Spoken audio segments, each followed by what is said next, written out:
It's necessary, and we believe that message is getting across to the company. We do deserve a good pay rise in line with inflation to try and get them back round to the table and to stop them imposing anything else like they already have. They've already imposed the wage on us without negotiating with us.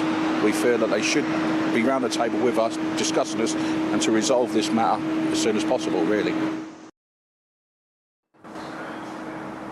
Well, as you heard from some of those guys, what they want is for the company, those in leadership, to sit around the table again with them and give them a better deal, because the cost of living is increasing. Many of their pockets are being squeezed and they are feeling it, hence why they're out here again for the second time since August. Now, United's General Secretary Sharon Graham, she says, we're asking for 10%, what's the problem? But Paul Davey, Head of Corporate Affairs here at the Port of Felixstowe, says there's obviously a recession looming, a shrinking economy, most pay deals in the economy being around 5% at the moment. So realistically, they are saying those in other industries aren't getting 10% and they should be able to accept the 7% pay deal. But you do get the sense those who are here are not saying that is acceptable, and hopefully they want to get a better deal for them going forward into the future. OK, Theo, thank you very much indeed. OK, the currency situation, how does that affect travelling to the USA if you're thinking of doing that? Also, we've had a closure of an airport in Britain today. The Doncaster Sheffield airport will be no more in a month's time. Simon Calder with his views on all of that coming up.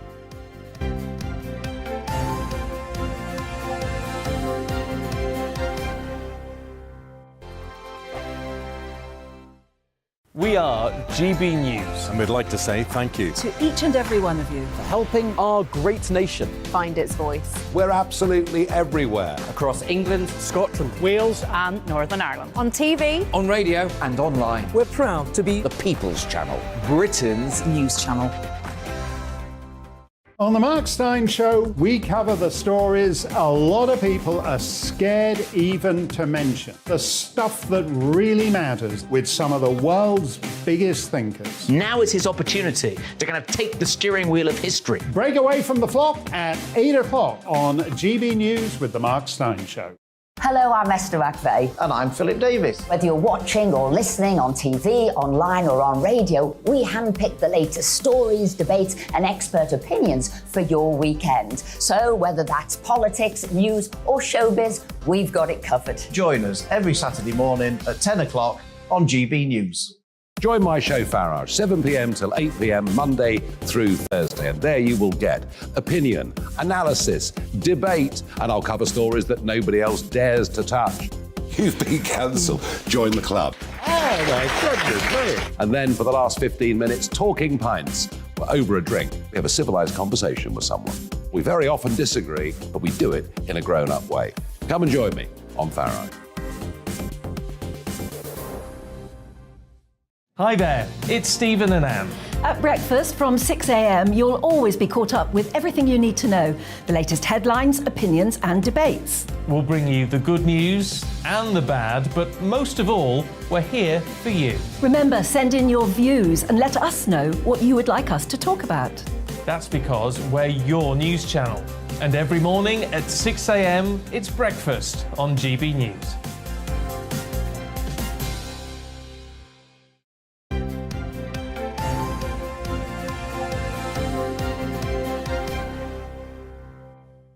Throughout the programme this morning, we're talking about the pound falling to a record low against the dollar. So that will have effect on lots of things like buying in gas and oil, all that sort of thing, mortgage costs. But what does it mean for travel, especially to the USA? We go to our travel guru, the travel correspondent for The Independent. That's Simon Calder with his take on all of that. Just give us your overview, Simon. Good morning to you. Good morning, and I'm speaking to you from Germany, well, Europe's financial capital, Frankfurt. And Eamon, the story is this morning that actually the pound is staging, relative to where it has been, a bit of a recovery. I'm looking at about 111 against the against the euro and 108 against the US dollar. That's what the markets here are saying. But clearly, for travellers, this is extremely concerning. If you've got a £10 note, then previously, at the best of times, you could get 15 euros for it. Now you're going to be quite lucky just to get 10. And I flew out here yesterday from Heathrow Airport. I said, how much will it cost me to buy 100 euros or $100? And the answer was an awful lot more than £100. Obviously, airports are about the worst place to change money, but it just gives you some indication. And of course, more widely, as you've been covering in the programme this morning, because so much is priced in dollars, including fuel for aircraft leases. That spells bad news for travellers. But if you are lucky enough to be getting away, well, you should have bought about, ideally about 6 years ago to get the best possible exchange rate. Otherwise, just make sure that you are doing the most you can for your holiday money, typically getting a credit card which doesn't have any foreign transaction fees, and also ideally which has a pretty good mid-market rate. And wherever you're going, I'm afraid, whether you're going within the euro area or the dollar area, or one of the many places from Dubai to Barbados where their currencies are actually locked to the US dollar, well, you've got to get used to the idea that that cup of coffee, that rental car, that night in a hotel is going to cost you an awful lot more than it did earlier this year. Some people mightn't be able to get a holiday at all. We hear today about the imminent closure of the relatively new airport, the Doncaster Sheffield Airport. What's happening there, and what would happen to people who have had flights booked out of Doncaster Sheffield?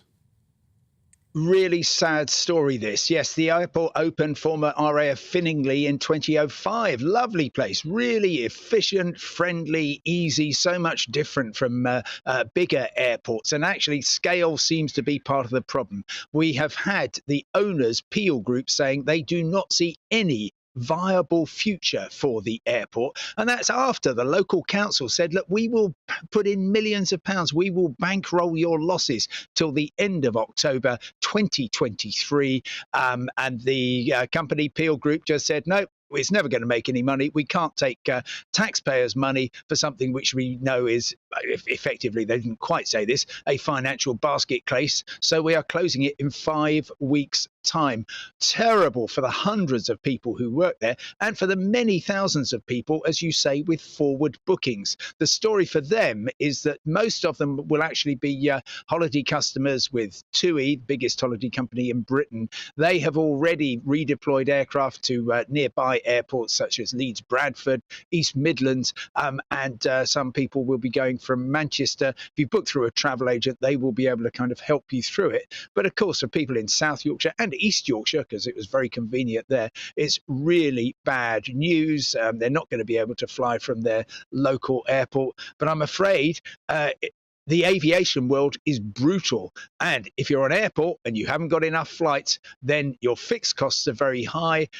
If the revenue isn't there, then I'm afraid you don't have much of a future. And some people in the aviation business says, actually, the problem with the UK is it has too many airports. Well, I'm so sorry to say that from November, it will have one fewer. Yeah, sad news. Thanks, Simon, and safe home to you from Germany. Thank you very much indeed. It's a pity to hear there are too many airports, because I'm a fan of small airports are the way to go. Southampton, Belfast, Newcastle, Robin Hood that we're talking about there. There's just so many that just make such a difference. You're even flying from Bristol. It's so much better than the massive airports. Well, I used to, as you know, I used to do every weekend to Amsterdam for many years, but it was from Bristol Airport, and I don't think I could have done that if it had been from London, because it's just that much harder and slower and busier. What's the airport in Holland? Schiphol. Schiphol. Dear God, that's the longest corridor I've ever walked from. Well, the EasyJet part of it was always quite close to the terminal, but I think the BA one was miles away. Dear God, it was miles. It was absolute miles.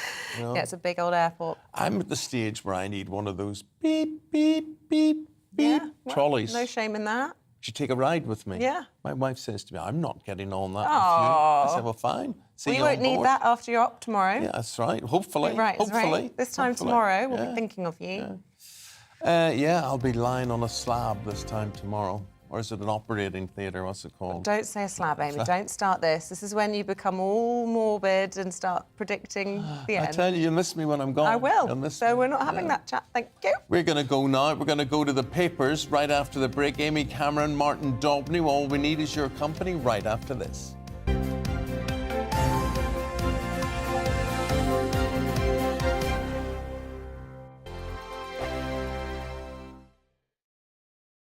We are GB News. And we'd like to say thank you To each and every one of you. For helping our great nation. Find its voice. We're absolutely everywhere. Across England, Scotland, Wales and Northern Ireland. On TV. on radio and online. We're proud to be the People's Channel, Britain's news channel. On the Mark Steyn Show, we cover the stories a lot of people are scared even to mention. The stuff that really matters with some of the world's biggest thinkers. Now is his opportunity to kind of take the steering wheel of history. Break away from the flop at 8 o'clock on GB News with the Mark Steyn Show. Hello, I'm Esther McVeigh. And I'm Philip Davis. Whether you're watching or listening on TV, online or on radio, we handpick the latest stories, debates and expert opinions for your weekend. So whether that's politics, news or showbiz, we've got it covered. Join us every Saturday morning at 10 o'clock on GB News. Join my show, Farage, 7 p.m. till 8 p.m. Monday through Thursday. And there you will get opinion, analysis, debate, and I'll cover stories that nobody else dares to touch. You've been cancelled. Join the club. Oh, my goodness me. And then for the last 15 minutes, talking pints. We're over a drink. We have a civilised conversation with someone. We very often disagree, but we do it in a grown-up way. Come and join me on Farage.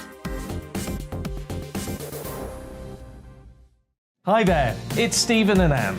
At breakfast from 6 a.m, you'll always be caught up with everything you need to know, the latest headlines, opinions and debates. We'll bring you the good news and the bad, but most of all, we're here for you. Remember, send in your views and let us know what you would like us to talk about. That's because we're your news channel. And every morning at 6 a.m, it's breakfast on GB News.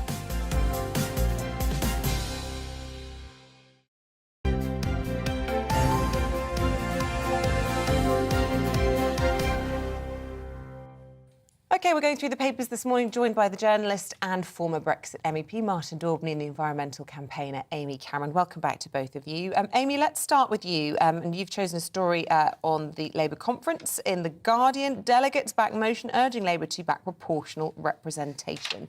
And this debate comes around every time, doesn't it? Usually from the opposition, who's not happy with how things have gone at the election. Advantages and disadvantages of PR? Yeah, I think it's super interesting, this. I mean, first, it's important to say that although it's been backed by delegates, it looks unlikely to be in the manifesto. Keir Starmer has not expressed any real enthusiasm for it, which I think is a real shame, because in this current time, it's never been more obvious that our political system is becoming completely disengaged from voters. So we're now living through a period where Liz Truss has been elected by 0.3% of the population and is now enacting a load of policies that in reality nobody voted for. And I think one of the things that we really learned from Brexit was that too many people in the UK feel like their voices are not heard in our current political system. And that's because that's true. So depending where you are, your vote counts for more or less. And I think in order to kind of stimulate a healthy democracy, I think it is really important that we address that.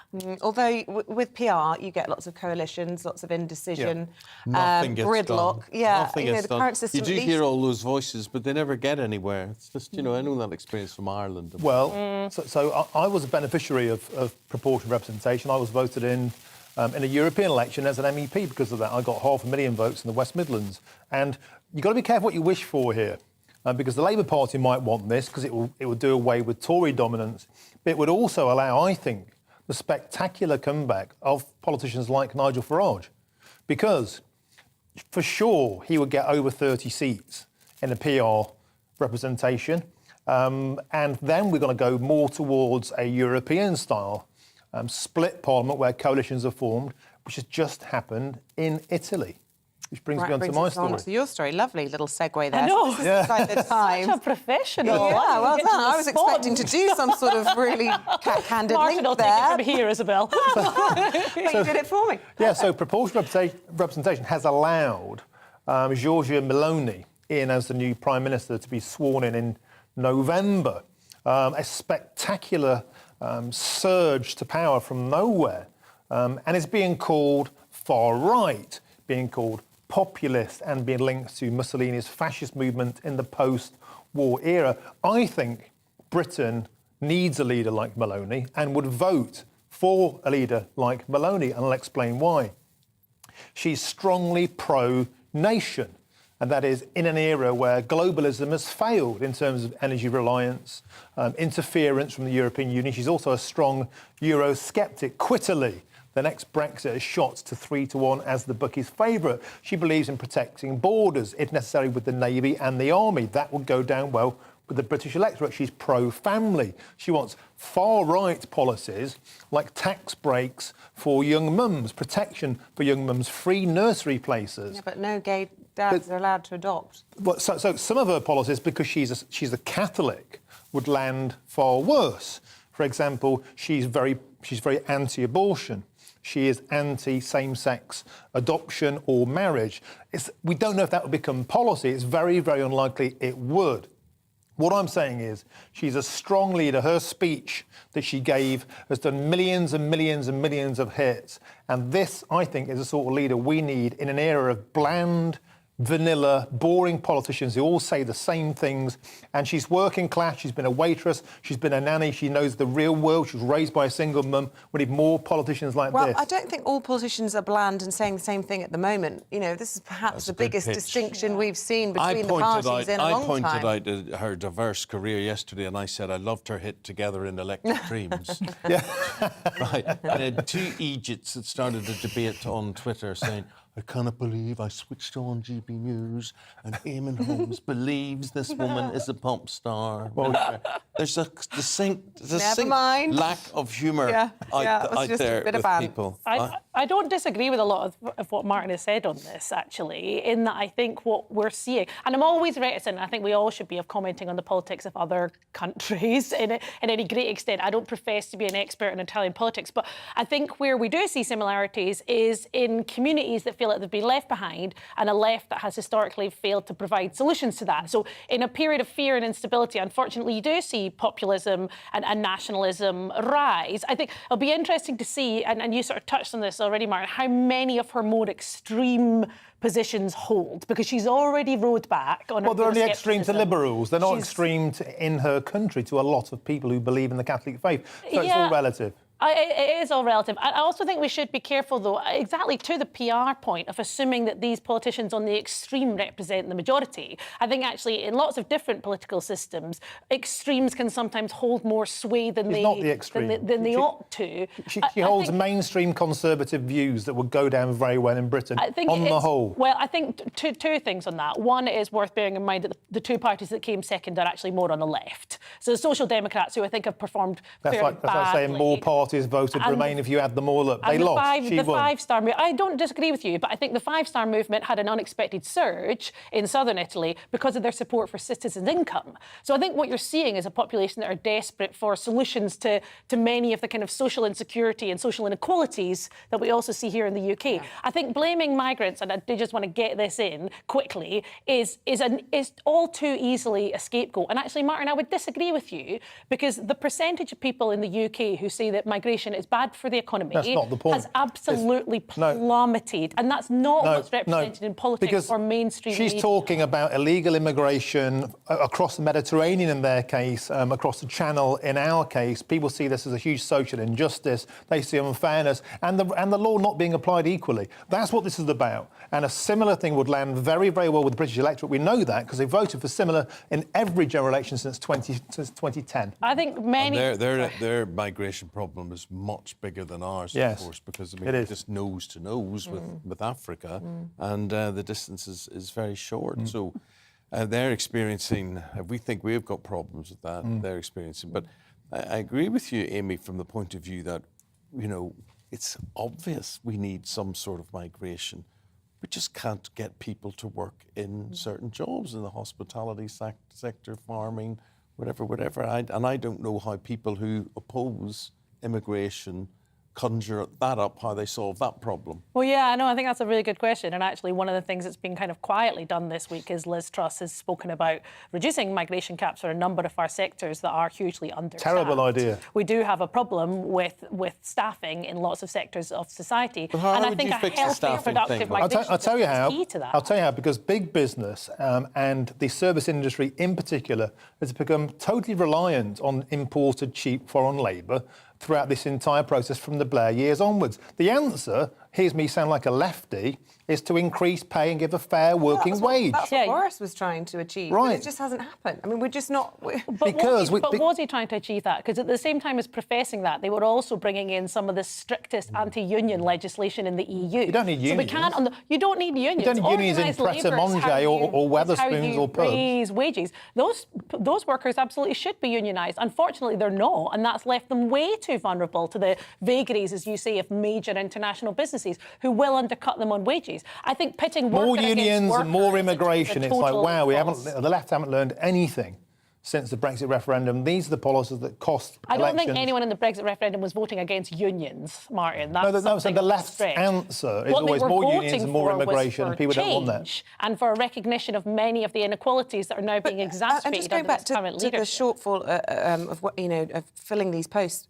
a lot of places are offering eye-watering salaries for chefs, for staff, outcompete, and they still can't fill the posts. There is clearly a problem. But that's great if you want to work in those sectors, and that's a good thing for a fair working wage. Now, we have all sorts of other issues about in-work benefits that are making a lot of people think, well, is it worth my while to come off benefits to go and work? I worked minimum wage jobs for a newspaper article years ago for The Sun, and I spoke to teams of workers who said they were failing to attract British workers. Those jobs were filled by migrant workers, ostensibly because it's more beneficial to stay on benefits than it was to go and work. That's what we need to address. I think we've got to wrap it, guys. I'm so sorry. Loving the ding-dong. This is what we bring you in for, but we've got to talk... such a goody No, we're running out. We've got to talk to a Fin-fluencer. You ever hear me saying you've got to wrap it? Look, you could learn a thing or two. You could learn a thing or two from our next guest, let me tell you. So sorry about that. Amy Cameron, Martin Dalby. Someone's got to try and organise the rabble. Thanks, guys. Thank you very much indeed. Yeah, Thank appreciate it. Here, we're bringing you up to date now, news-wise, with what's happening with the time at 10 minutes to 9. The Chancellor is facing massive market turmoil sparked by his tax-cutting mini-budget. Kwasi Kwarteng had a disastrous day yesterday. The pound dipped to an all-time low against the dollar. He now says he'll bring forward his fiscal plan to November the 23rd in an attempt to calm markets. Workers at the UK's largest container port are staging fresh strikes from today in a dispute over pay. Around 1,900 members of the Unite Union at Felixstowe have walked out this morning following an 8-day stoppage last month. Now, this strike will last until the 5th of October. Prince William and his wife, Princess of Wales, are on their first official trip since taking on their new royal titles. The new Prince and Princess of Wales will travel from Holyhead in North Wales to Swansea in the southwest, meeting local businesses and communities and learning about the work of key charities in the nation.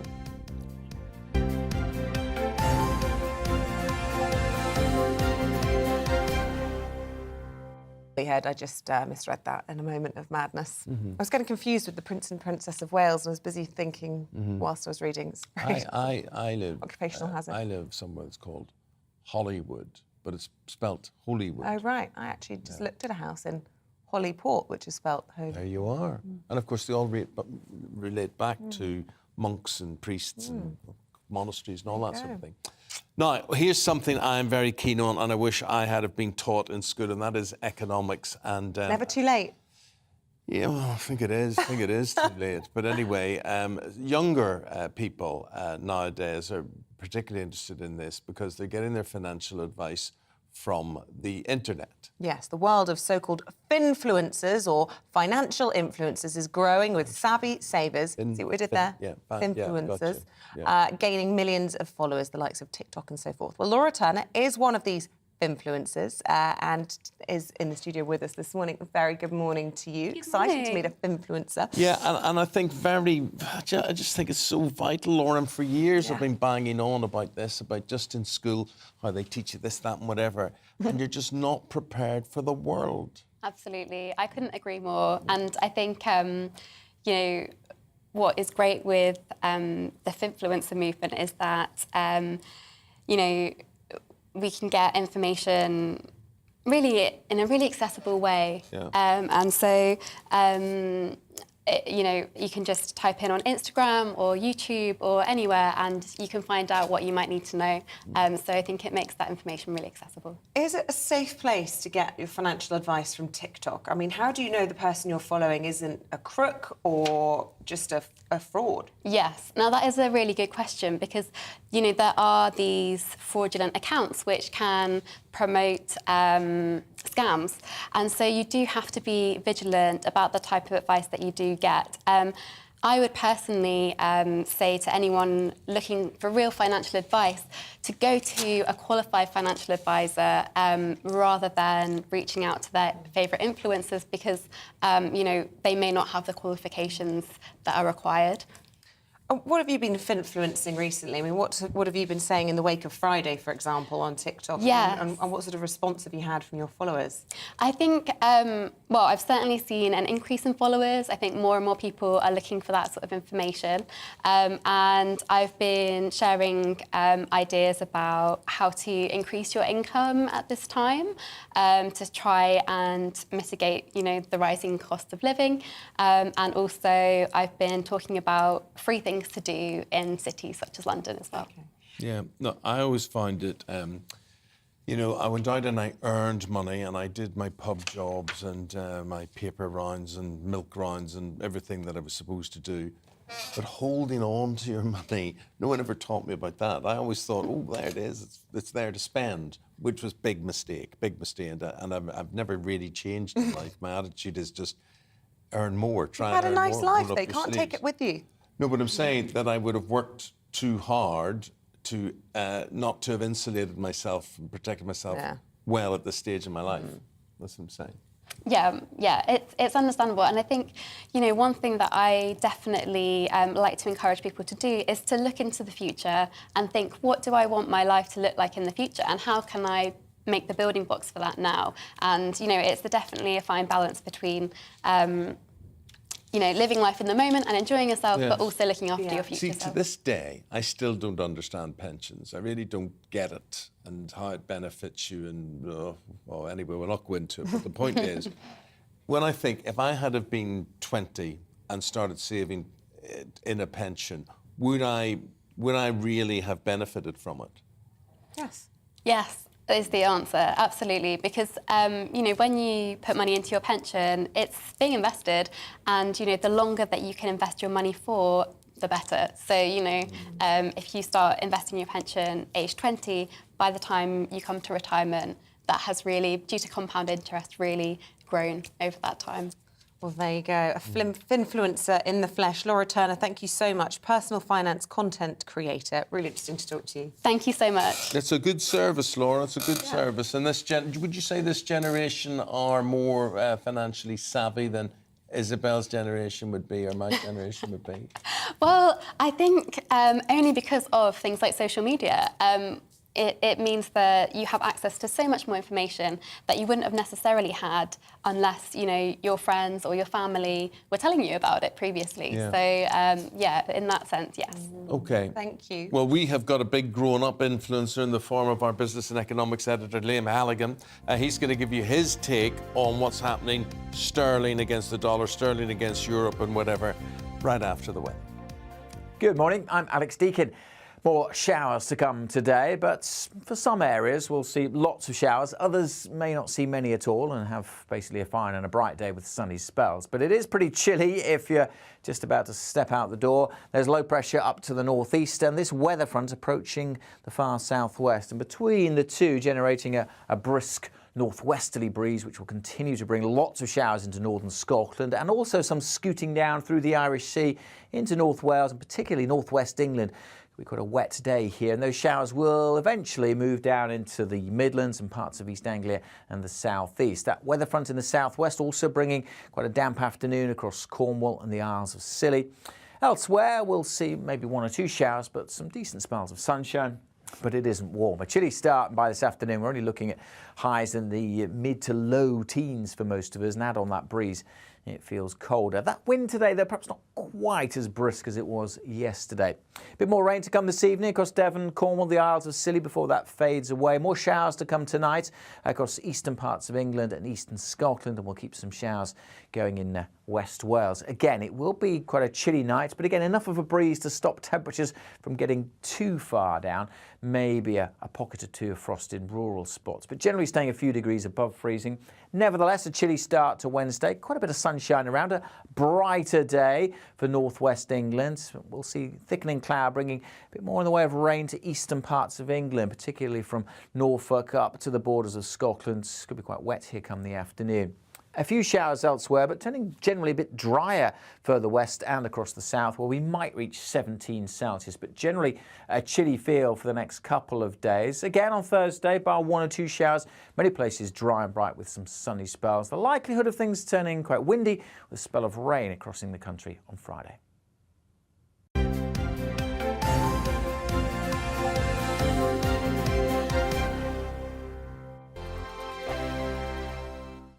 We are GB News. And we'd like to say thank you To each and every one of you. For helping our great nation. Find its voice. We're absolutely everywhere. Across England, Scotland, Wales and Northern Ireland. On TV. on radio, And online. we're proud to be the People's Channel, Britain's News channel.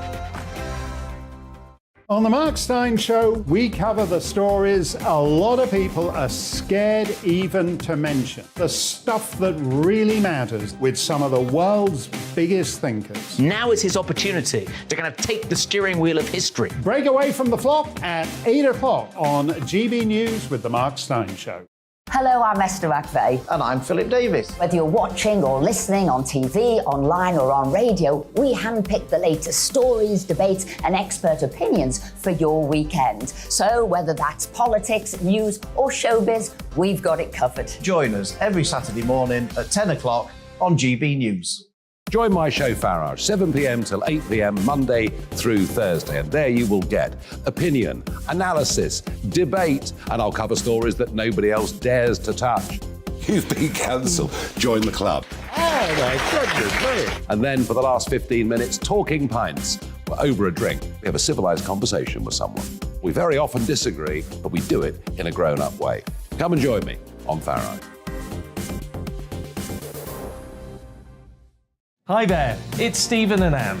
At breakfast from 6 a.m, you'll always be caught up with everything you need to know, the latest headlines, opinions and debates. We'll bring you the good news and the bad, but most of all, we're here for you. Remember, send in your views and let us know what you would like us to talk about. That's because we're your news channel. And every morning at 6 a.m, it's breakfast on GB News.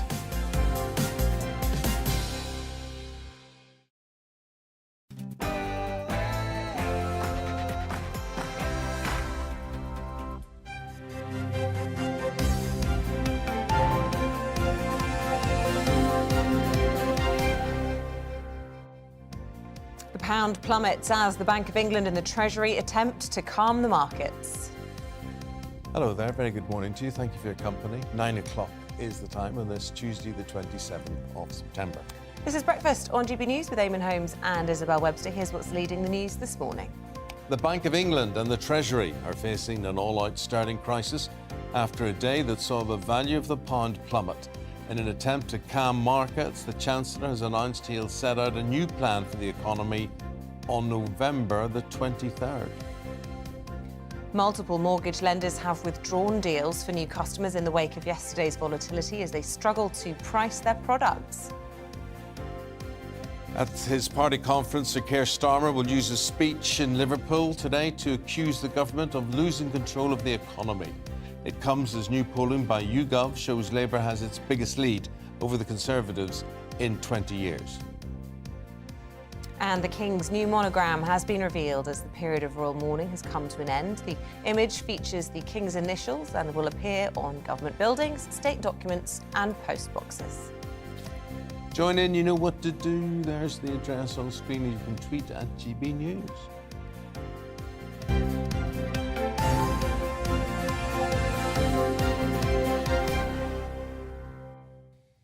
So our top story this morning, the Bank of England and the Treasury are trying to calm markets in the face of a plummeting pound and a likely increase to interest rates. Well, let's take a look at what the papers are saying on this. These are the front pages this morning. Telegraph focusing on the effects of the crisis on mortgages as spooked lenders ditch new deals. The Daily Express says don't panic, looking ahead to the Chancellor's plan to bring down debt, which he says he will now bring forward to November the 23rd. And the Star, there's their headline, Honey, I shrunk the quids, in reference to the pound hitting record low levels. Well, for more on those headlines, let's speak to our economics and business editor, Liam Halligan, who's on the money.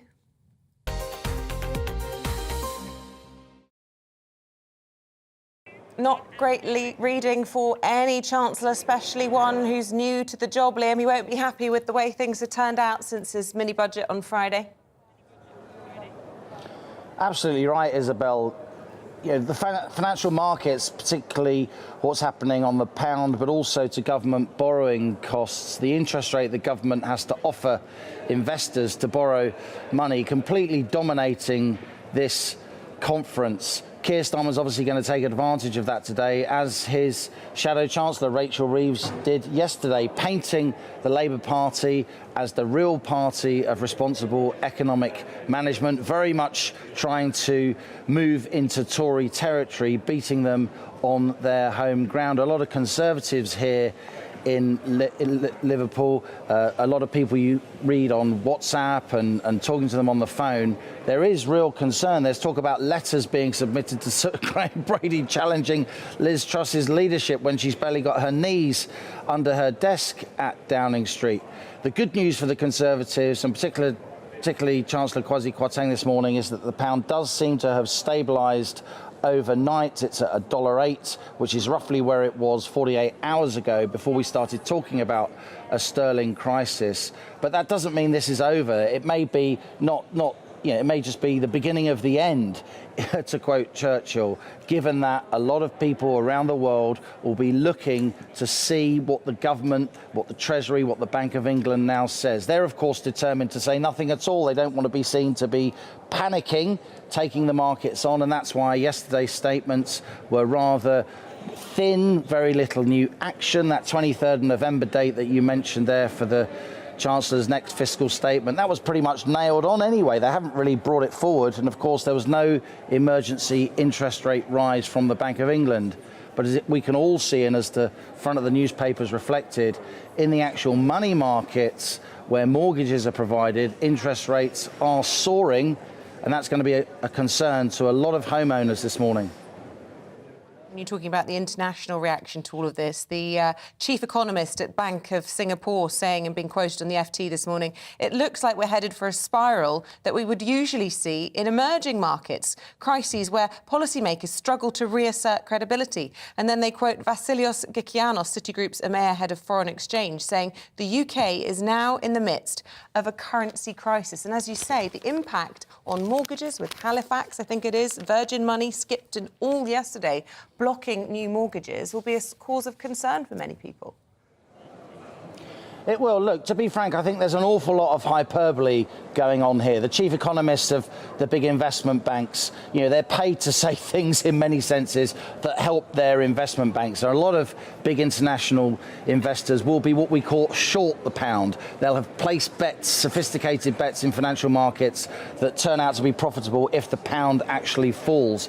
So we've got to, be slightly careful about giving too much credence to what the city slickers saying. We've got to look at the facts. And what the facts are saying is that the UK's total government debt is actually pretty low by international standards. What the facts are saying is that the tax take has only gone back on Kwasi Kwarteng's estimates so far to where it was a couple of years ago. So it doesn't strike me this is some scorched earth budget. I do think the Tories are being criticised for doing, lowering the top rate of tax. A lot of people found that politically unpalatable. But when it comes to the basic economic facts on the ground of the situation, the Conservatives have got a really strong case for saying that this currency crisis is, slightly overdone. On the other hand, if sterling goes down towards dollar parity, the headlines on the front pages of the newspapers will be even more blood-curdling than this morning. So it's not a problem unless we have to pay it back, really, is what you're saying, Liam. And I suppose we've now got used to massive borrowing. That's now seen to be the norm. I think that's right, Eamon, and there's a lot of people of our age saying, oh, back in our day, interest rates went to 15%, and, we managed to get through it, so why are today's young families with mortgages complaining? But that's a mistake, because today's young families are much, much more indebted than our generation was, precisely because house prices are so much higher, so much less affordable in terms of annual earnings. And imagine if you took out a mortgage when the Bank of England's base rate was 0.1%, 0.25%, you took out a 2-year fix, and then next spring you've got a refix, and the Bank of England's base rate is nearer 4 or 5%, because that's where the weight of money in the bond markets, in the financial markets, is suggesting the Bank of England will ultimately be forced to raise rates in order to defend the pound. Cheers, mate. Thank you very much indeed. Yeah, thank you, Liam. Now, we've got a good story now for you. Going back now, 15 years or so. And there was a guy who sold mobile phones. He worked for a company called Car Phone Warehouse. And then he entered a television competition. And that television competition had people like Simon Cowell and Amanda Holden and Piers Morgan in front of him. But what he did was he brought them to tears as he sang Nessun Dorma, which I absolutely love. And it was the original series of Britain's Got Talent. Well, before we speak to the show's first ever winner, Mr. Paul Potts, let's remind you of that incredible moment on stage 15 years ago.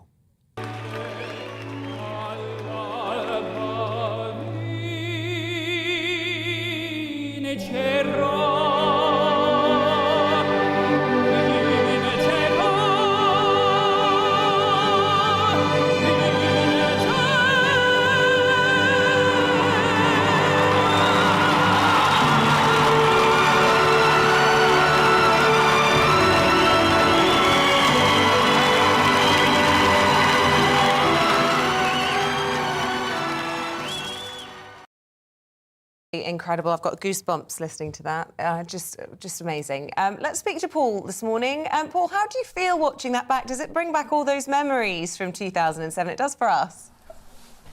It makes me feel really old. Yes. Because 15 years, I was in my mid-30s then, but let's just say that I'm not now. Well, old but successful, incredibly successful. I mean, that changed your life, didn't it? Just slightly. I was selling mobile phones at the time, but now I'm getting to do what I love, and I'm getting to go to great places to do it as well. Well, to celebrate, you're bringing out a new double album. We're going to see that on October the 7th. And then this album is called Music Non Prohibita. What does that mean? It means music's not forbidden. Basically, this album came out of lockdown performances I did back in 2020. From Mother's Day that year, I started to do a performance every day for 4 months. And some of the performances I did outside as an hour-long concert on Sundays.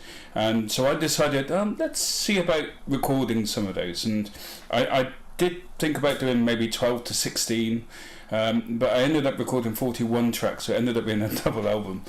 But it was that sense that, because I remember seeing the pictures from Italy where people stood in their balconies singing, because that was all they could do, because the lockdown rules were much stricter in Europe than they were here, and people literally couldn't do anything apart from stand on their balconies and sing. They couldn't go anywhere.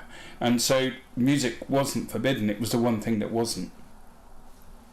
We all know the power of music, and it's made you incredibly popular. I was just reading about some of the things that you've achieved since winning in 2007. You recorded your first album, One Chance. It topped sales charts in 13 countries around the world. Your story was turned into a film starring James Corden, and the story doesn't end there. You're constantly touring. You've now performed well over 1,000 times across 45 countries.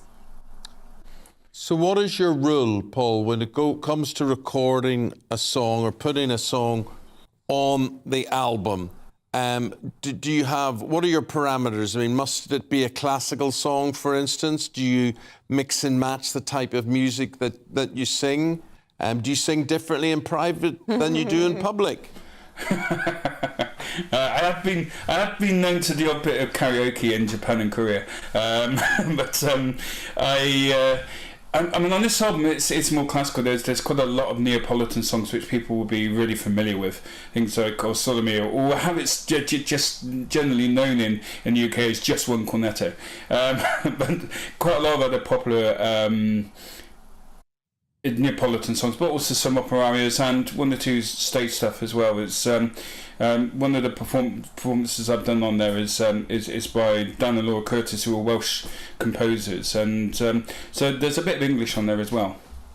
Can I ask you, if we cast our minds back to the first ever episode of Britain's Got Talent, the world was a very different place, and part of the sort of formula that they had in the show was almost to laugh at some of the contestants that came on, and sort of, freak show probably be an unfair phrase, but people were often ridiculed and laughed at their expense. Things have changed since then, but I mean, what are your memories of that? Did that make you feel uncomfortable at the time? And you know, do you think it's right that it's changed? Well, I remember waiting to go on, and there was a couple from Bristol. The lady was dancing with a pashmina scarf as her husband whistled birdsong, and the audience was baying for blood, and I'm thinking, oh my God, what am I letting myself in for? And so I didn't know what would happen. Luckily, it turned out okay for me. I hope we see less sort of adversarial side to people bringing out their talent. I think that things have moved on now from where shows would kind of Mickey take people. You're seeing less of the so-called funny auditions. Yes, that's true. And what was it like working with Psycho and Simon Cowell for the immediate? It was about 3 years you were with them, or 4 years after BGT. Yeah, it was always great working with Simon, and I saw him a couple of years ago, and we still have a huge amount of respect for each other. He's a very straight-talking person, but I think he's got a softer side to him than he used to have when he was on things like American Idol. I'm thinking of changing my mobile. Anything you'd recommend? Are you still up to date? Are you still the man to go to? I've been out of that industry for so long. I mean, then you used to have a fixed amount every month. Now it goes up. Now with the inflation the way it is, I think next year the bills are going to go up by about 30%. Paul, I have to ask you, because part of the prize of winning BGT was, of course, performing at the Royal Variety Show, and I know you met Her Majesty the Queen. Obviously, you know, terribly, sadly, we've lost her recently. What were your reflections of that experience? Oh, if you look carefully, you can actually see a picture of me with her that I was given after the second time that I performed. I always found her very charming. I mean, when Prince Philip was around, of course, she was always coming behind him, picking up on things that were said, because Philip always had a wicked sense of humour, of course. But I always found her charming. She was like the nation's granny, I think. Every success to you, Paul. Very good talking to you. 15 years on, new double album out, Music Non Prohibita, and it comes out October the 7th. Thank you very much indeed, my friend. Nice talking to you again. All the best. Yeah, I was just going to say something. If you cut him off. All the best. Well, I'm sure he was going to sing it to me. Oh. I love the show. Amazing happy voice. In this place. Amazing voice he's got there. Oh, yes. Absolutely yes, incredible. Absolutely. Full pots there. Excellent. OK, with the time at 16 minutes past 9, we will meet Howard the dog. Howard saved his owner's life and now is the subject of a series of children's books. Oh, this one's right up your street. Yeah, it's a good story. After the weather. Good morning, I'm Alex Deakin. More showers to come today, but for some areas we'll see lots of showers. Others may not see many at all and have basically a fine and a bright day with sunny spells. But it is pretty chilly if you're just about to step out the door. There's low pressure up to the northeast and this weather front approaching the far southwest. And between the two, generating a brisk northwesterly breeze, which will continue to bring lots of showers into northern Scotland and also some scooting down through the Irish Sea into North Wales and particularly northwest England. We've got a wet day here, and those showers will eventually move down into the Midlands and parts of East Anglia and the southeast. That weather front in the southwest also bringing quite a damp afternoon across Cornwall and the Isles of Scilly. Elsewhere, we'll see maybe one or two showers, but some decent spells of sunshine. But it isn't warm. A chilly start, and by this afternoon we're only looking at highs in the mid to low teens for most of us, and add on that breeze, it feels colder. That wind today, though, perhaps not quite as brisk as it was yesterday. A bit more rain to come this evening across Devon, Cornwall, the Isles of Scilly before that fades away. More showers to come tonight across eastern parts of England and eastern Scotland, and we'll keep some showers going in West Wales. Again, it will be quite a chilly night, but again, enough of a breeze to stop temperatures from getting too far down. Maybe a pocket or two of frost in rural spots, but generally staying a few degrees above freezing. Nevertheless, a chilly start to Wednesday. Quite a bit of sunshine around, a brighter day for northwest England. We'll see thickening cloud bringing a bit more in the way of rain to eastern parts of England, particularly from Norfolk up to the borders of Scotland. Could be quite wet here come the afternoon. A few showers elsewhere, but turning generally a bit drier further west and across the south, where we might reach 17 Celsius, but generally a chilly feel for the next couple of days. Again on Thursday, bar one or two showers, many places dry and bright with some sunny spells. The likelihood of things turning quite windy with a spell of rain crossing the country on Friday.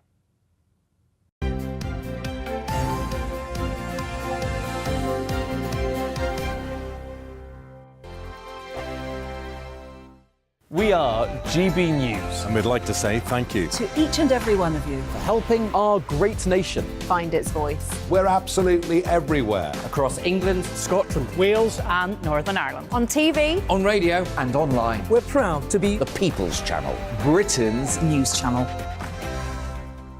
On the Mark Steyn Show, we cover the stories a lot of people are scared even to mention. The stuff that really matters with some of the world's biggest thinkers. Now is his opportunity to kind of take the steering wheel of history. Break away from the flock at 8 o'clock on GB News with the Mark Steyn Show. Hello, I'm Esther McVeigh. And I'm Philip Davis. Whether you're watching or listening on TV, online or on radio, we handpick the latest stories, debates and expert opinions for your weekend. So whether that's politics, news or showbiz, we've got it covered. Join us every Saturday morning at 10 o'clock on GB News.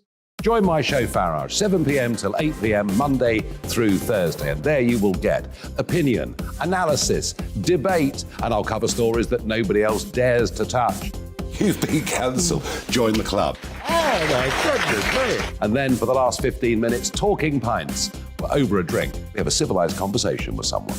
We very often disagree, but we do it in a grown-up way. Come and join me on Farage. Hi there, it's Stephen and Anne. At breakfast from 6 a.m, you'll always be caught up with everything you need to know, the latest headlines, opinions and debates. We'll bring you the good news and the bad, but most of all, we're here for you. Remember, send in your views and let us know what you would like us to talk about. That's because we're your news channel. And every morning at 6 a.m, it's breakfast on GB News.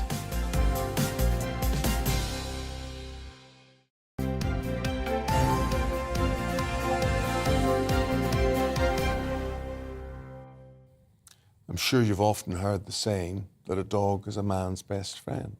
Well, that couldn't be more true for our next guest, who says his little bearded collie, Howard, saved his life. Yes, Mark Taylor from Surrey says that Howard gave him unconditional love and made him smile every day when he was at his lowest. And Howard has now inspired Mark's new career as a children's author. Let's meet the dream duo now. Mark, we're not interested in you. We just want to see the dog. Where's the dog? Let's see. He's here. The hero dog. Oh. Oh, hello, Howard. Hope you're better at writing, Mark, than you are directing that camera. Star of the... Do you know what, Mark? They say that people often get dogs that look like them. I think there's a resemblance there. It's the facial hair. Beautiful. Oh, look. The grey beard. The grey beard. Well, look, that's all very lovely, Mark. Really very, very lovely. And there's a whole serious meaning behind this. And you do believe that Howard has helped save your life? He certainly helped rebuild my life. The person that saved my life was a postman that found me in the car moments before I was about to take my life. But my partner, Annette, pulled off a masterstroke by knowing that we'd had dogs before. And when we lost him, I was one of those people that said never again because it breaks your heart. And but Annette was having none of it, and she said, "No, we're getting another puppy." And then she brought Howard into my life. And you know, you're right. Their love's unconditional, and he helped heal me. He helped bring me back from the darkest place in my life, and he continues to do that every single day. He makes me smile. Oh, it's wonderful to hear. And, you know, as Eamon says, a very serious point to all of this. We know in particular men struggle with talking about their feelings, the issue of suicide, particularly a male problem. And the fact that, you know, you've actually managed to create something positive out of what was quite clearly a life or death situation for you. And not only that, we're inspired to write about it. I mean, tell us how Howard brought about this next step in all of this for you. Well, yes, once I opened up to my wife, because being a bloke, we tend to bury our heads in the sand, which I did, and until it was almost too late. And then being found, it was obviously not my time to go. And she got me Howard. We went away on a short break down to West Wittering here in West Sussex. And while we were down there, I started writing memoirs about a cricket club that I'd been running for charity for years. But Howard kept walking past me, and every time he walked past me, I'd write a little bit down about him because he'd make me laugh as a little puppy. And Annette picked up the bit of paper and she said, "What's this all about?" And I said, "Oh, I've been writing things about Howard." And she said, "I love it." She said, "You've got to write a book about him." I wrote the book. When we got back off the holiday, she said to me, "There's a shop up the road which does wrapping paper." And she said, "You can get it designed in anything you like." She said, "So we could do it for Howard." And she said, "And then we'll give it to our granddaughter for her birthday." I said, "Yep, great. I'll go up. I'll see what I can do." I walked in and I said to the lady in there, a lady's Deb Isha from middletonpress.co.uk, lovely lady. I went in there, I said, "Can I buy some wrapping paper, get it designed here?" She said, "Oh, I'm afraid not." And I said, "Okay, thanks anyway." And I put my hand on the handle of the door, went to walk out. And she said, "Why'd you ask?" And I said, "Well, I've been through a bad time. I've wrote a story about my dog." And I said, "But don't worry." I said, "Thank anyway." And as I went to walk out, she said, "Well, we're one of the biggest train suppliers, book train suppliers in the country." She said, "Can you put a train in that book?" And I said, "Well, I can if I can find a sustainable story for it, then I'll put a train in the book." She said, "Well, you've got 24 hours.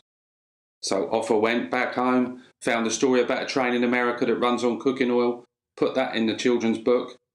I got a phone call from them to go back 2 weeks later, went back in, and they had the head of publishing there, and Debbie was there and all round the table. And they said, "We love the book. We want you to sign a 6-book deal."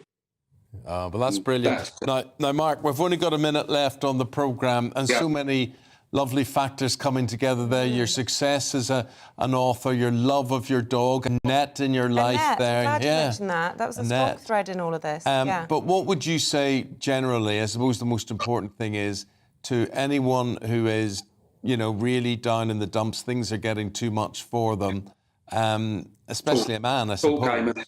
What would you say? You have to talk, Eamon. You must talk. I didn't. And sometimes, you know, the closest people to you, you just, for strange reason, you can't talk to. But you can talk to a friend, you can pick up the phone, you can talk to Mind, you can talk to Calm, you can talk to Young Minds, Shout. There's a charity called Shout where you can text and they will get back to you. But talk. I wish I'd done it earlier, I didn't. Thankfully, I'm here. and I can pass a message to everybody else. Talking is the most important thing. Do you ever talk to your dog? Do you ever talk to Howard? Oh, all the time, Eamon. Of course I do. I'm a Man United fan. I talk to him about United all the time. Happy, great stuff. And I always hope, Mark, that I become the person my dog thinks I am. Oh, yes. That's right. I love him so much. We'll finish on a picture of Howard. You know, he's just a great lad. Look at that. Stop Look at that. We'll finish. Howard is Howard's the hero here. Let's finish on a picture of Howard just to make sure we see. That's what it's all about. Thank you. Wish we had longer to talk, Mark Taylor. Yeah, congratulations and there's Annette. Huge success story. And can I just say one thing, Eamon, before we go? If there's an animation company watching, he's worth being animated. Howard of Pawsland. Good lad. Okay. Thank you very much indeed. Cheers. Mark Taylor there. Excellent. Good story. Well, there we go. There we go. It's the end of the show. That's it from us. I'll be back tomorrow. We wish you good luck. I may never be back at all. I mightn't. I'm not going to dignify that with a comment. Who've you got tomorrow? I've got Paul Hawkins with me, and up next we have the lovely Tom Harwood with the briefing. You'll forget me after 2 days or so. Don't get jealous. Anyway, first of all, here's your forecast. See you in about 2 weeks. Good morning, I'm Alex Deakin.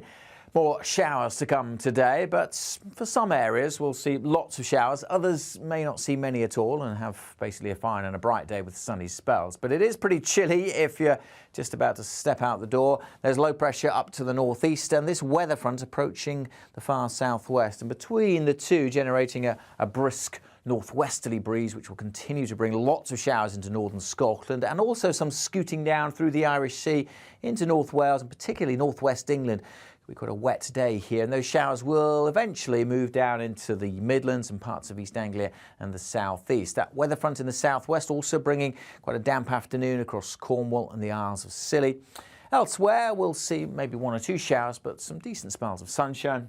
But it isn't warm. A chilly start, and by this afternoon we're only looking at highs in the mid to low teens for most of us, and add on that breeze, it feels colder. That wind today, though, perhaps not quite as brisk as it was yesterday. A bit more rain to come this evening across Devon, Cornwall, the Isles of Scilly before that fades away. More showers to come tonight across eastern parts of England and eastern Scotland, and we'll keep some showers going in West Wales. Again, it will be quite a chilly night, but again, enough of a breeze to stop temperatures from getting too far down. Maybe a pocket or two of frost in rural spots, but generally staying a few degrees above freezing.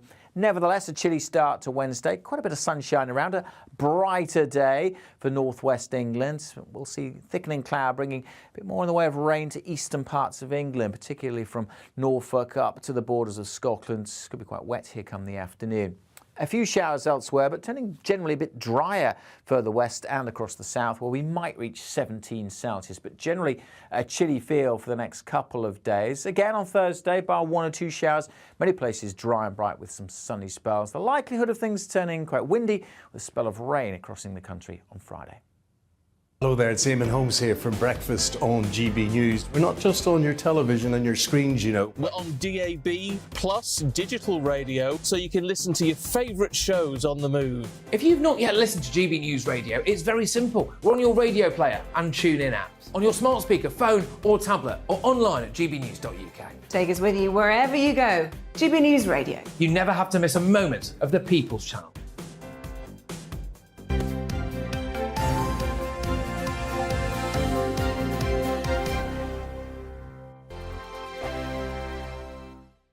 We are GB News. And we'd like to say thank you To each and every one of you. for helping our great nation. Find its voice. We're absolutely everywhere. Across England, Scotland, Wales and Northern Ireland. On TV. on radio and online. We're proud to be The People's Channel. Britain's news channel. On the Mark Steyn Show, we cover the stories a lot of people are scared even to mention. The stuff that really matters with some of the world's biggest thinkers. Now is his opportunity to kind of take the steering wheel of history. Break away from the flop at 8 o'clock on GB News with the Mark Steyn Show. Hello, I'm Esther McVeigh. And I'm Philip Davis. Whether you're watching or listening on TV, online or on radio, we handpick the latest stories, debates and expert opinions for your weekend. So whether that's politics, news or showbiz, we've got it covered. Join us every Saturday morning at 10 o'clock on GB News. Join my show Farage, 7 p.m. till 8 p.m. Monday through Thursday, and there you will get opinion, analysis, debate, and I'll cover stories that nobody else dares to touch. You've been cancelled. Join the club. Oh my goodness me. And then for the last 15 minutes, talking pints. We're over a drink. We have a civilised conversation with someone. We very often disagree, but we do it in a grown-up way. Come and join me on Farage. Hi there, it's Stephen and Anne. At breakfast from 6 a.m, you'll always be caught up with everything you need to know, the latest headlines, opinions and debates. We'll bring you the good news and the bad, but most of all, we're here for you. Remember, send in your views and let us know what you would like us to talk about. That's because we're your news channel. And every morning at 6 a.m, it's breakfast on GB News.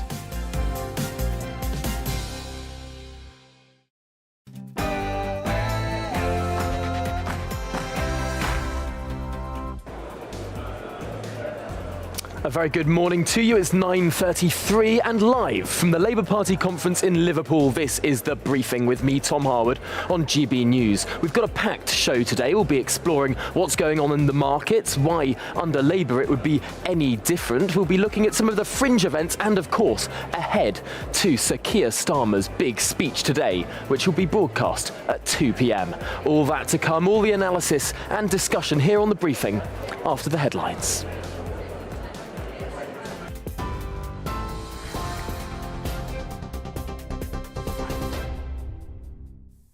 A very good morning to you. It's 9:33. I'm Rosie Wright, keeping you up to date on GB News. Now, the pound is appearing to recover some of its losses as the markets opened this morning.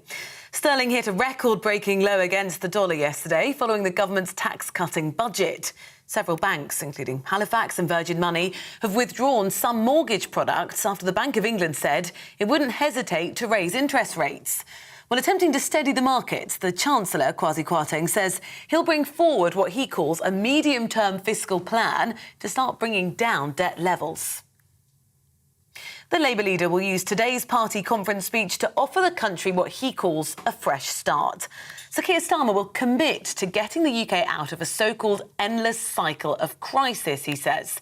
He's also going to quote predecessor Sir Tony Blair, who once described Labour as the political wing of the British people. Sir Keir will go into the speech encouraged by the latest YouGov polling, which shows Labour 17 points ahead. Workers at the UK's largest shipping container port are staging fresh strikes today in a dispute over pay. It's around 1,900 members of the Unite union at Felixstowe that have walked out this morning following an 8-day stoppage last month. The strike is planned to continue until next Wednesday. Ofgem has issued a warning to most of the UK's gas and electricity suppliers that they need to improve processes to help households who are struggling to pay their bills. Following a market review, the energy regulator says all providers, bar one, need to fulfil their obligations in supporting customers who need payment plans. British Gas is the only supplier not to have found to have any major issues. The Royal Mail have unveiled 4 new stamps in memory of the Queen. They were approved by King Charles III and they'll go on sale from November. They feature images of the late monarch throughout the years. TV, online and DAB+ radio, this is GB News. Now let's head back to Liverpool for The Briefing with Tom.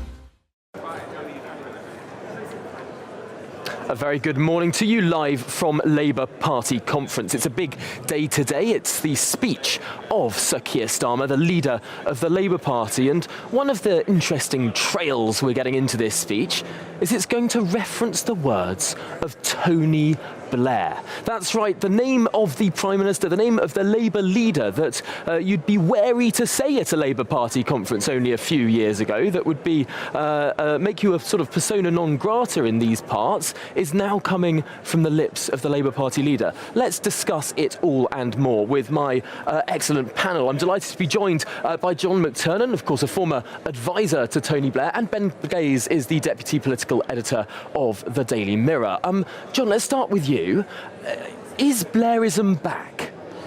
It's never really gone away, has it? Because it's the way to win elections. And while Labour's turned its back on Blair, it's turned its back on victory. So I'm not surprised that as Keir Starmer and Rachel Reeves seize the centre ground, they also want to seize the mantle of Tony Blair. We've sung God Save the King, we're now going to say God Save the Tony.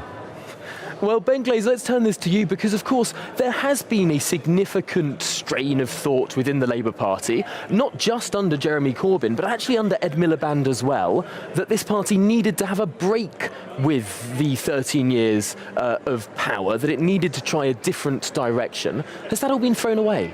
Well, I think it has actually, because if you look at Tony Blair winning elections in 97, 2001, 2005, that was the last time Labour won an election. So we had 4 general elections since then, 2010, 2015, 2017, 2019. Labour lost the lot. So in going back to Blair, talking about Yvette Cooper, the Shadow Home Secretary, she told the Mirror on the weekend that she was going to be tough on crime, tough on the causes of crime. Blair, as Shadow Home Secretary, that was what he said in 1993. And in his speech today, Keir Starmer is going to talk about how the Labour Party's the political wing of the British people. That's the Blair era.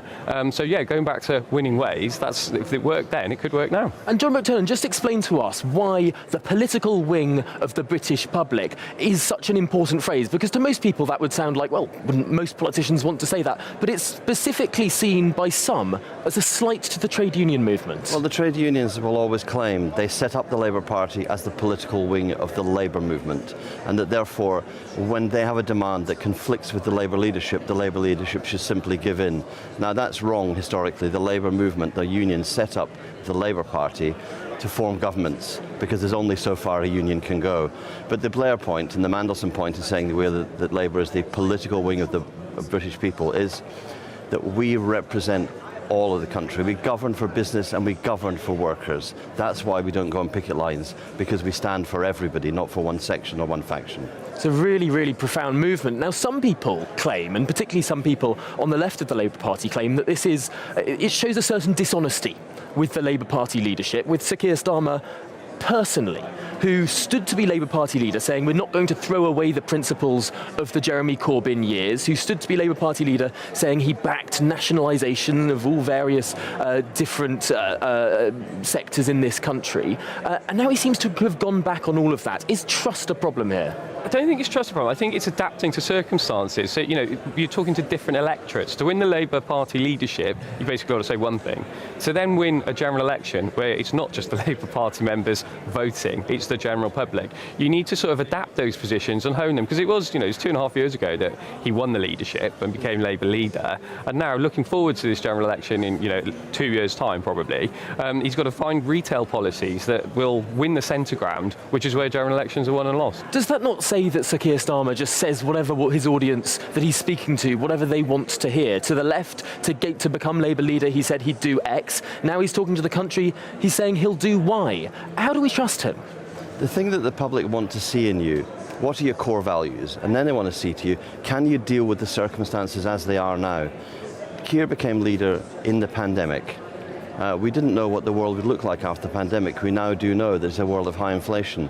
While Keir's been the leader, we didn't know the Tory party would change leader and then set itself off on high interest rates. So a high inflation, high interest rate Britain is a very different one to come into government with a very, very, very large and growing deficit. So you have to shift your policies. If you don't, people see you as being inflexible. Jeremy Corbyn found one solution to all the world's problems in around 1967, and he applied it to every problem from then on. You've got to show flexibility if you're a leadership, but if you don't bend, you break.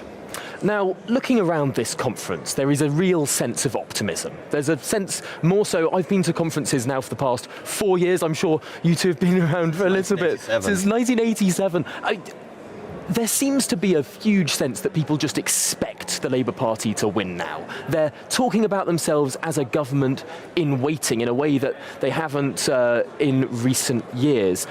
This now brings potentially more scrutiny to the Labour Party, and looking at some of these plans, particularly looking at the Shadow Chancellor Rachel Reeves' speech yesterday, is it credible for the Labour Party to say we're going to cancel a tax cut and then use that extra money to spend on service. That doesn't make new money. That's just keeping the money where it is, Ben Glaze. Yeah, I think when you're looking at that mini budget that we had on Friday, I mean, look what it's done to sterling.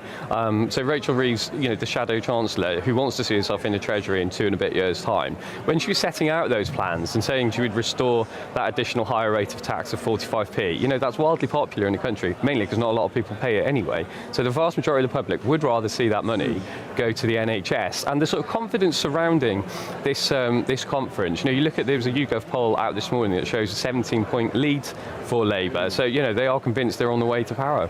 But on this point of the 45p rate, the Labour Party is trying to say that it's the fiscally responsible party now, that it would deal with the debt. Therefore, why is it out announcing extra spending with the same level of tax? Surely that's just announcing extra debt. We're bringing in extra revenue by reintroducing a tax. That revenue can be dedicated to the NHS because the NHS desperately needs it. But it's not extra revenue because the tax is currently in place. It would be cut and then it would go back up. That's the same level of revenue. No, it isn't. We'll inherit a budget created by the Tories. Previously, to show our fiscal responsibility, we've said we will stick to their spending plans. What we're actually saying now is we're going to start rebuilding the public finances by reintroducing this tax, which 69% of Labour defectors to Tory in the 2019 election like. It's a great policy for the swing voter. It's a great policy. It's an emblematic policy. We'll have to rebuild the finances, and there'll be more on it to come. It's emblematic, I think, is the word here, right? Because this is a policy that affects maybe £2 billion of revenue. Now, in the context of 150 billion plus pounds of spending, that's a difference of 148 billion of spending or 150 billion of spending.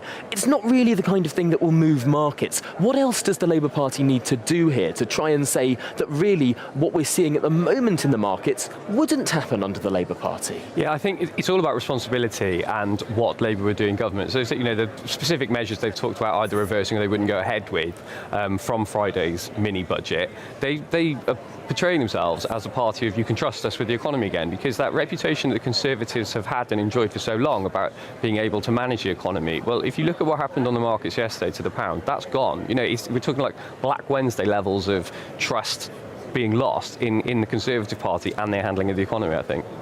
So if we're looking at the Labour Party and what it does next, we may be 2 years out from an election. It's a very different Conservative Party that this Labour Party is now opposing. Is it only an economic pitch that the Labour Party needs to find here? Or are there other issues of differentiation to try and build that coalition of voters that is needed in some very tricky parts of the country? Scotland is still a big problem for the Labour Party. The Labour Party lead is less big in parts of the Red Wall. What is the message beyond the economy? We've got to have an emotional connection message. We've got to say we're back. We've got to say we're patriotic. We've got to say we're on your side. You heard that from Rachel yesterday. You're going to hear it a lot. Politics, in one sense, is a binary choice. You're either out of touch or you're on my side. At the moment, Boris Johnson was always on your side. When he did Partygate, he became out of touch. Liz Truss hasn't really had an on your side moment, because it looks like if she's raising my mortgage, she's not on my side. And so Labour's got to have those head and heart policies. Head policies around the economy, heart policies are about what will you do for me and my family, because what matters to me is my kids. So save the planet, that's quite good for my kids. Cut my electricity bills, that's good for the whole household. So you've got to find a way of having, as Ben said, the retail offer. The retail and the detail of the retail offer will be stuff that is emotional as well as economic and as well as logical. Well, John McTernan and Ben Glaze, thank you so much for joining me this morning here live from Labour Party conference. Not long before we'll get to see exactly what Sir Keir Starmer says at 2 p.m. today. But now turning to the elected representatives of the Labour Party. Yesterday, I caught up with the former Shadow Environment Minister, Lloyd Russell Moyle. He's now the Member of Parliament for Brighton Kempton, of course. And I began by asking him, why would the difficulty we're seeing in the markets right now be any different under a Labour government? Well, part of the reason they're in turmoil is because they don't believe that this government has a plan to properly balance the books in the long term. They don't believe this government has a plan to really develop growth beyond failed trickle-down economics. And even most neoliberal economists will say pure trickle-down doesn't work. And they have seen the Bank of England, unfortunately, using levers to try and slow inflation that actually might increase inflation. Inflation, the Bank of England itself says there are two main levers of it. One is fuel and one is our problematic housing crisis in this country. And the Bank of England increasing interest rates actually exacerbates the housing issues. It increases mortgage rates, it increases therefore rents, and actually increases inflation. So bizarrely, the levers that you normally use to slow down inflation are not the right levers at the moment. You need government levers rather than the monetary policy levers. And so the Bank of England is independent. I'm sure that the Labour Party wouldn't be revoking that independence that they in fact gave it to in '97. But when it comes to the fiscal policy of this government, it's become looser. There's been more tax cuts and indeed a huge amount of spending. Dwarfing the tax cuts is this energy price freeze, which the Labour Party would do in a very similar way.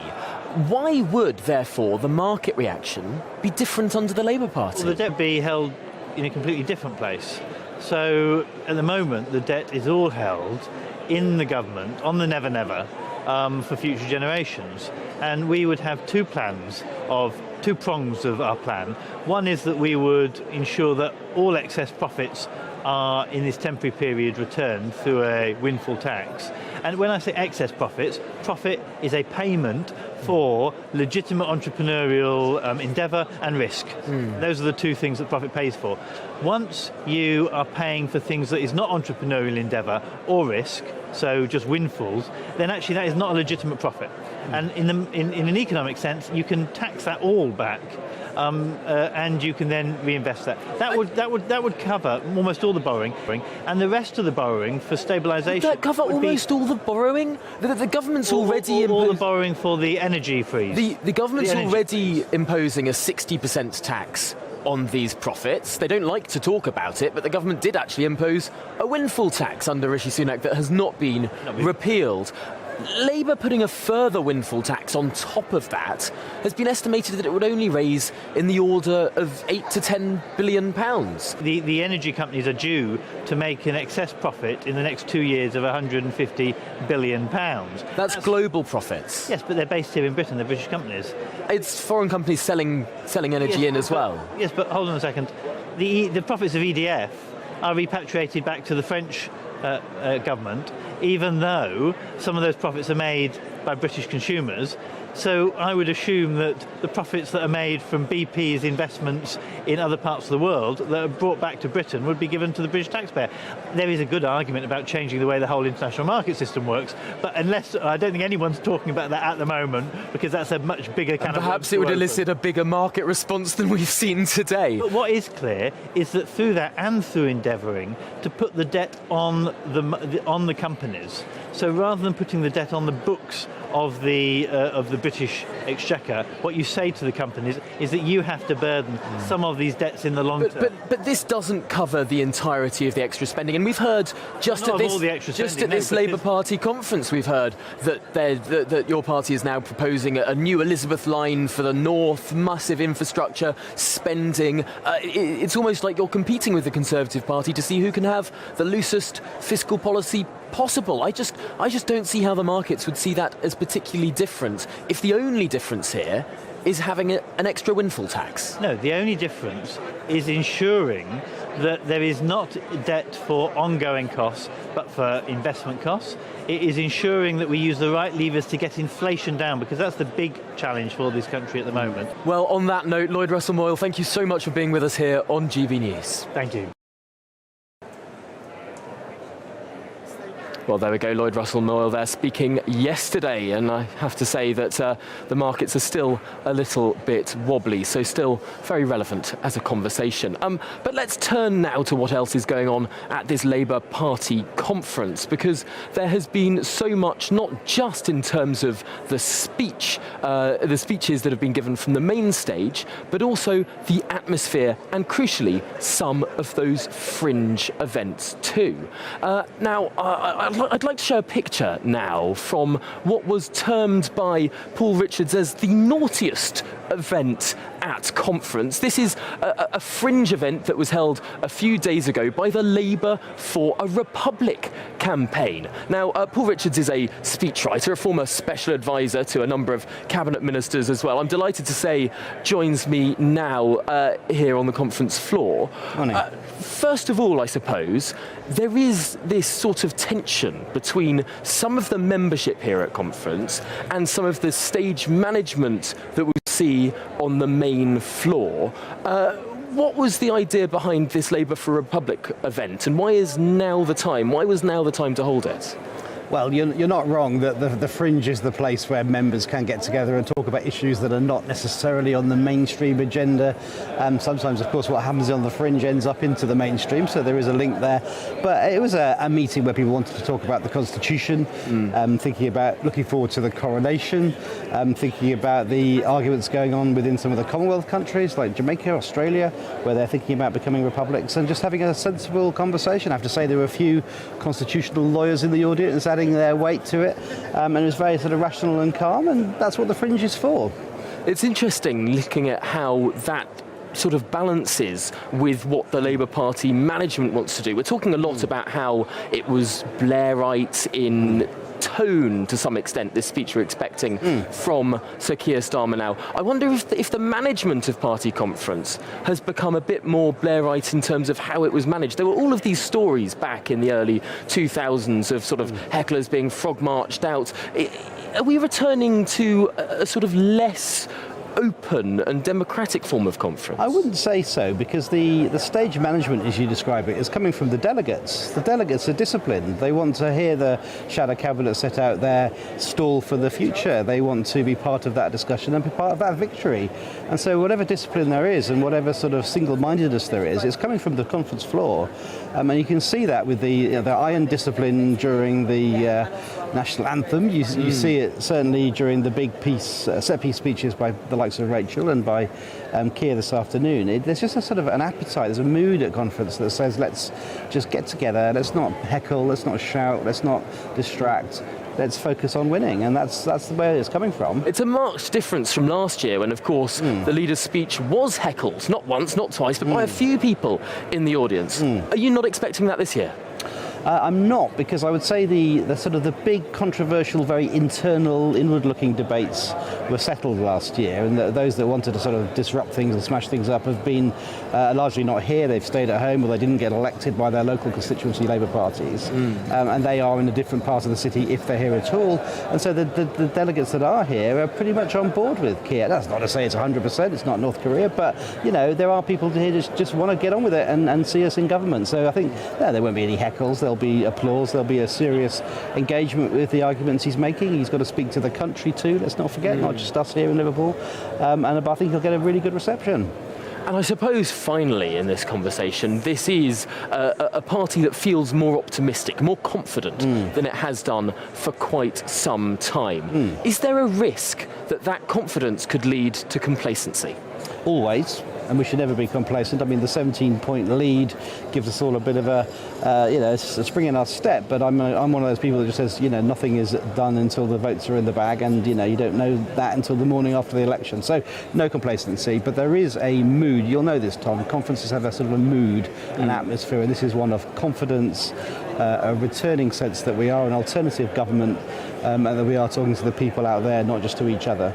Well, Paul Richards, speechwriter, former special advisor, thank you so much for joining us here on the briefing this morning. It's been a fascinating discussion, and indeed we will be looking forward to that speech by Sir Keir Starmer at around 2 p.m. this afternoon. Stick with us here on GB News as we bring you all of the news from the floor of the conference as well. We'll be joined later on by Gloria De Piero, and of course Patrick Christys will be presenting here from the GB News booth on the floor of the Labour Party conference exhibition as well. That's it from me today for the briefing. Thank you for your company, and catch me again tomorrow morning at 9:30, where we'll be wrapping up exactly what's gone down at this perhaps surprisingly stable Labour Party conference.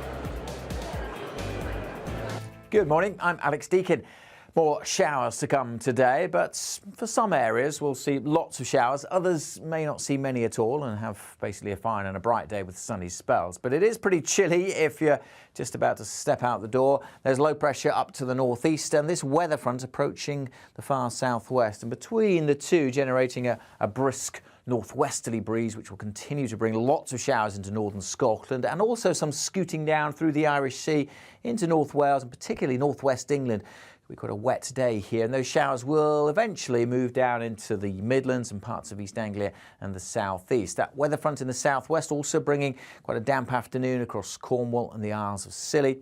Elsewhere, we'll see maybe one or two showers, but some decent spells of sunshine.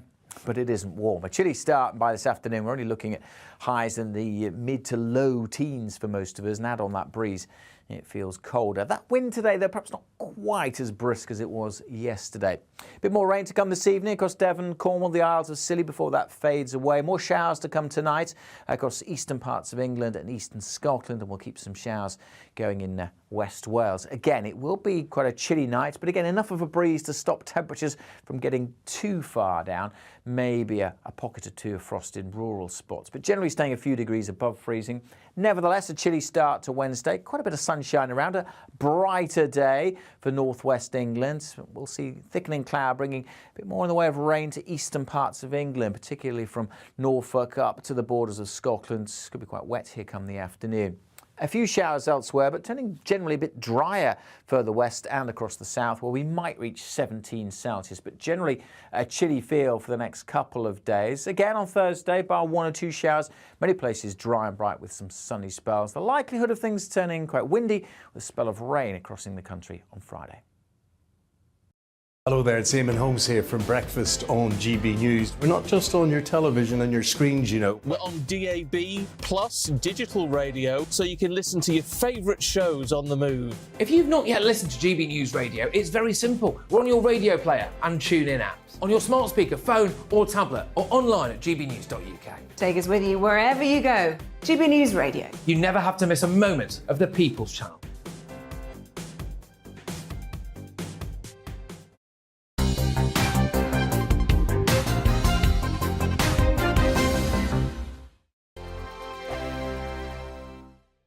We are GB News. And we'd like to say thank you To each and every one of you. For helping our great nation Find its voice. We're absolutely everywhere. Across England, Scotland, Wales and Northern Ireland. On TV. On radio. and online. We're proud to be The People's Channel. Britain's news channel. On the Mark Steyn Show, we cover the stories a lot of people are scared even to mention. The stuff that really matters with some of the world's biggest thinkers. Now is his opportunity to kind of take the steering wheel of history. Break away from the flock at 8 o'clock on GB News with the Mark Steyn Show. Hello, I'm Esther McVeigh. And I'm Philip Davis. Whether you're watching or listening on TV, online or on radio, we handpick the latest stories, debates and expert opinions for your weekend. So whether that's politics, news or showbiz, we've got it covered. Join us every Saturday morning at 10 o'clock on GB News. Join my show Farage, 7 p.m. till 8 p.m. Monday through Thursday, and there you will get opinion, analysis, debate, and I'll cover stories that nobody else dares to touch. You've been cancelled. Join the club. Oh my goodness me. And then for the last 15 minutes, talking pints. We're over a drink. We have a civilised conversation with someone. We very often disagree, but we do it in a grown-up way. Come and join me on Farage. Hi there, it's Stephen and Anne. At breakfast from 6 a.m, you'll always be caught up with everything you need to know, the latest headlines, opinions and debates. We'll bring you the good news and the bad, but most of all, we're here for you. Remember, send in your views and let us know what you would like us to talk about. That's because we're your news channel. And every morning at 6 a.m, it's breakfast on GB News.